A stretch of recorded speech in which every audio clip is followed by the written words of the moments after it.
Hey, this is LA from LA Show. Thank you so much for tuning back into another episode of LA Show's current events. Please hit the subscribe button and notification bell for more. Now let's get into these stories.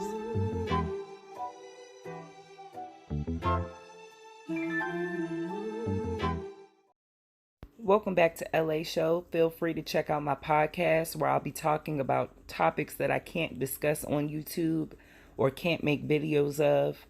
Find me on all listed sites. This article is coming from KTLA.com. Girl found dead in a duffel bag in Hacienda Heights had more than 100 scars on her body, coroner testifies. This was posted on February 22nd of 2020. Trinity Love Jones was scarred from head to toe. There were so many injuries on the slain 9-year-old's body that a medical examiner performing an autopsy had to draw several diagrams to document them all. Evidence showed that the girl had been abused for months, beaten, denied food, and bearing an infection on her feet that made it hard for her to wear shoes. At a preliminary hearing this week in a Panama courtroom, prosecutors outlined the serious injuries the girl suffered before her 2019 death and provided new details, including text messages and videos that led investigators to suspect the girl's mother and her boyfriend of killing her. Tequesta Graham, age 29, and Emil Hunt, age 39, have each been charged with murder and torture. They have pleaded not guilty. I just wanted to provide an update to you all about Trinity Love Jones because this story really did break my heart. It's so many ways that people can go about dealing with children. There's so many ways that people can go about relinquishing their rights if they feel as though they don't want the child anymore. So this also highlights Black mental health, domestic violence, the real cutthroat lifestyle that some people are living. And if you could just look back on the information I provided for Trinity Love Jones in my earlier videos, I spoke with a family member of hers. And it's just a very heartbreaking story, Let me know what you guys think about this tragedy. And please drop a pink heart in the comments for Trinity Love Jones. I got an article here from WMCActionNews5.com. Autopsy report reveals Brandon Weber was shot 16 times by U.S. Marshals. This was posted on February 21st of 2020. Memphis, Tennessee. An autopsy report has been released revealing information regarding the death of 20-year-old Brandon Weber, a man who was shot multiple times by U.S. Marshals June 12th of 2019 in Frazier. According to the Tennessee Bureau of Investigation, U.S. Marshals located a man with multiple warrants getting into a vehicle. When Marshals tried to stop him, Weber allegedly rammed his car into the officer's vehicle multiple times. The man was later identified as Brandon Weber, who was wanted for shooting a man 5 times and stealing his car. Weber got out of his vehicle with a weapon just before he was shot and killed, according to TBI. The autopsy reveals Weber was shot 16 times and grazed twice. 2 shots hit him in the head. The autopsy report also said Weber had traces of methamphetamine, THC, and an alcohol level of 0.010%. Weber's death sparked protests in Frazier that left a total of 36 Memphis police officers and Shelby County deputies with minor injuries. The family of Weber later called for peace from the Frazier community in response to the protests. So I did a video on Brandon Weber, and some may say that I kind of defended him more so than I should have. However, there is still body camera footage and dash cam footage that has not been seen, and also the community went up into an uproar for a reason. It was more so about the consistent mistreatment by the police. as well. Now, at the beginning of the story, I saw images like this of him in his graduation uniform, and I also saw the uproar of his city. Then I went deeper into Facebook and I saw the family of the young man that was shot 5 times.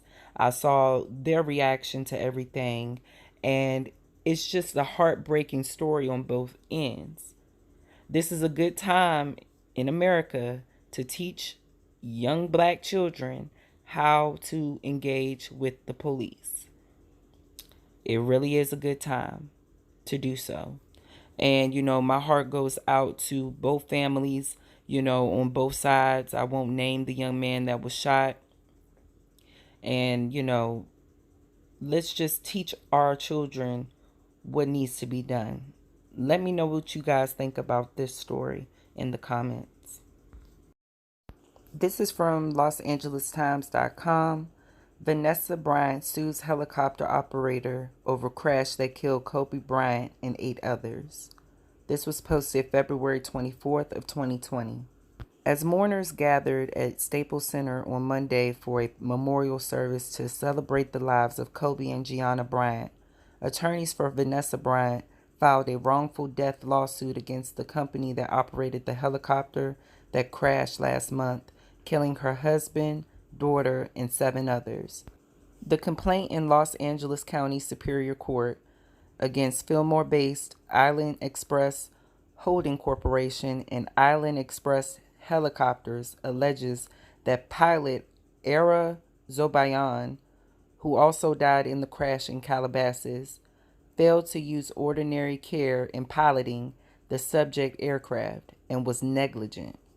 Defendant Island Express Helicopters authorized, directed, and or permitted a flight with full knowledge that the subject helicopter was flying into unsafe weather conditions, the lawsuit says. Kobe Bryant, the complaint alleges, died as a direct result of the negligent conduct of Zobayan, for which the company is vicariously liable in all respects. The 27-count complaint, which also names Zobayan's estate as a defendant, seeks compensatory and punitive damages. The amount isn't specified. Attorneys for Vanessa Bryant didn't immediately respond to requests for comment. Bryant is represented by Munger, Tolles, and Olson, and Kansas City-based Rob and Rob, which specializes in helicopter crashes. Terry Neville, an attorney representing Island Express, declined to comment on the lawsuit. While flying to a youth basketball game at Kobe Bryant's Mamba Sports Academy in Thousand Oaks on January 26, the 1991 Sikorsky S-76B crashed into a hillside near Las Virgenes Road and Willow Glen Street amid dense fog. A preliminary report from the National Transportation Safety Board found no engine or mechanical failure. The agency probe of the crash is still ongoing. The lawsuit accuses Zobayan, Bryant's longtime pilot, of several acts of negligence, including failing to abort the flight, failing to monitor and assess the weather, and failure to keep a safe distance between natural obstacles and the helicopter. The Federal Aviation Administration cited Zobayan in 2015 for violating visual flight rules minimums, and the FAA operating certificate for Island Express limited its pilots to flying under visual flight rules, not conditions that necessitate the use of instruments. On information and belief, Defendant Island Express Helicopters employed Defendant Zobayan with conscious disregard of the rights or safety of others and authorized or ratified his wrong conduct, and itself engaged in conduct with malice, oppression, or fraud, the complaint states. The lawsuit alleges the company did not provide adequate training and or supervision after the FAA citation to ensure the negligent action did not reoccur, and claims it promoted and engaged in unnecessary and needlessly risky means of transport under the circumstances. The complaint also faults the company for not having an adequate safety policy for cancellation of flights into known unsafe weather conditions. Another count in the lawsuit accuses Island Express of negligence for not installing a terrain alarm system in the helicopter. The system could have warned Zobayan he was nearing a hillside. Federal regulations didn't require the helicopter to have the system.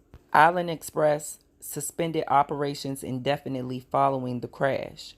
A previous version of the company's website advertised the company as operating the West Coast's largest fleet of Sikorsky S-76 passenger aircraft, the most trusted name in helicopters, and being family-owned since 1986.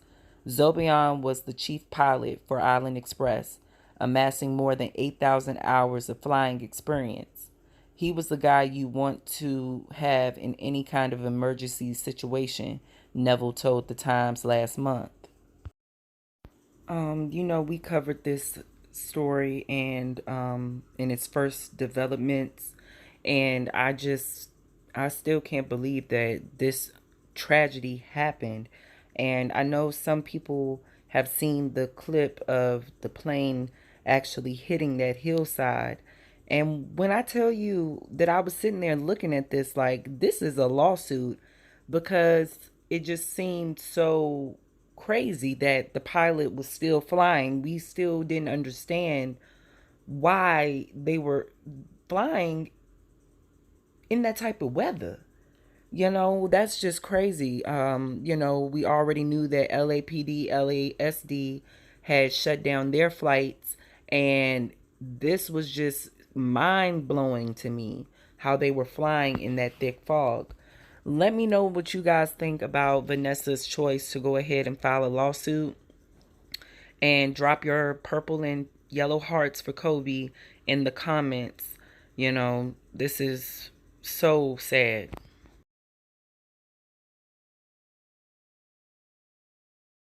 Thank you for tuning in to another current events episode. You already know we cover some pretty heavy topics. Be on the lookout for more videos. Also, like this video and subscribe to the channel. Turn on your notifications for more updates, and I'll be back with more.